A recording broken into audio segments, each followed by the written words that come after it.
Hi అండి. అందరికి నమస్కారం. ఈరోజు కృష్ణా బేసిన్‌లో వరద నీరు ఇన్‌ఫ్లో మరియు అవుట్‌ఫ్లో అదేవిధంగా నీటి నిల్వలకు సంబంధించి తాజాగా ఒక కొత్త సమాచారాన్నయితే మీ ముందుకు తీసుకురావడం అయితే జరిగింది.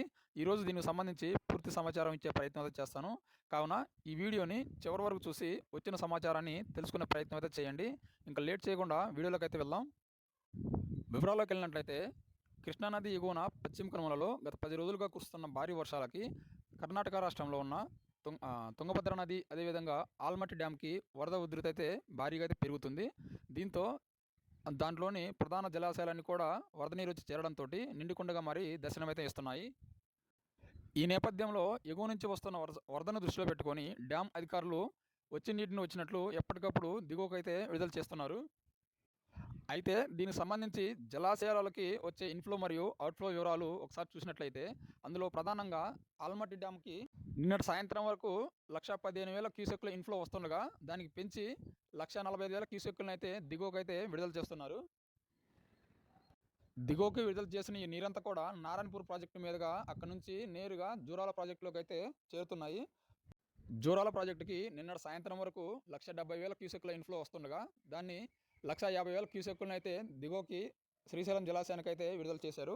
దీంతో శ్రీశైలం జలాశయానికి వరద నీరు వచ్చి పోటెత్తడంతో డ్యాంలోకి భారీగా అయితే వరద నీరు అయితే వచ్చి చేరుతుంది. నిన్నటి సాయంత్రం వరకు శ్రీశైలం జలాశయానికి 1,50,000 క్యూసెక్కుల ఇన్‌ఫ్లో వస్తుందని అధికారులు అయితే చెప్తున్నారండి. మరోపక్క తుంగభద్ర నదికి నిన్నటి సాయంత్రానికి 97,000 క్యూసెక్కుల ఇన్‌ఫ్లో వస్తుండగా 16,000 క్యూసెక్కులను అయితే దిగువకైతే విడుదల చేశారు. తుంగభద్ర డ్యాంలో పూర్తిస్థాయి నీటి మట్టానికి చేరువైన సందర్భంగా మరికొన్ని గేట్లనెత్తి దిగువకి ఇంకా మరిన్ని నీటినైతే విడుదల చేస్తున్నారు. దీంతో శ్రీశైలం జలాశయానికి అటు జోరాల నుండి ఇటు తుంగభద్ర నది నుండి భారీగా వరద నీరు వచ్చే అవకాశం ఉందని అధికారులు అయితే అంచనా అయితే వేస్తున్నారు.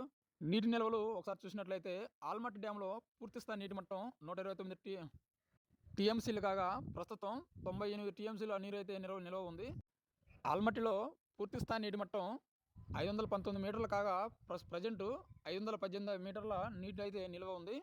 ఇంకా శ్రీశైలంలో పూర్తిస్థాయి నీటి మట్టం 885 అడుగులు కాగా ప్రజెంటు 842 అడుగులు నీరైతే వచ్చి చేరింది. అంటే శ్రీశైలంలో నిన్న ఒక్కరోజే 10 అడుగులు నీరైతే వచ్చి చేరిందని డ్యామ్ అధికారులు అయితే తెలియజేస్తున్నారండి. మరోపక్క తుంగభద్ర నదికి పూర్తిస్థాయి నీటి మట్టం 1,633 అడుగులు కాగా ప్రజెంటు 1,629 అడుగులు నీరైతే వచ్చి చేరిందని అధికారులు అయితే తెలియజేస్తున్నారు.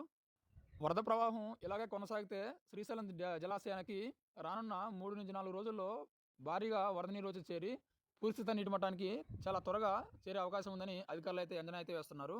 ఇది ఫ్రెండ్స్ ఇవాళ అప్డేటు. ఈ వీడియో మీకు నచ్చినట్లయితే లైక్ చేయండి, కామెంట్ చేయండి. అదేవిధంగా ఈ వీడియోని తోటి రైతులకు కూడా తెలియజేయండి. ఇంకా మరిన్ని ఇటువంటి కొత్త సమాచారం కోసం మన ఈ ఛానల్ని సబ్స్క్రైబ్ చేసుకొని పక్కనే ఉన్న బెల్ ఐకాన్ అయితే ఇంకొక కొత్త వీడియోతోటి మీ ముందుకైతే వస్తాను. అందరి వరకు సెలవు. Thank you friends.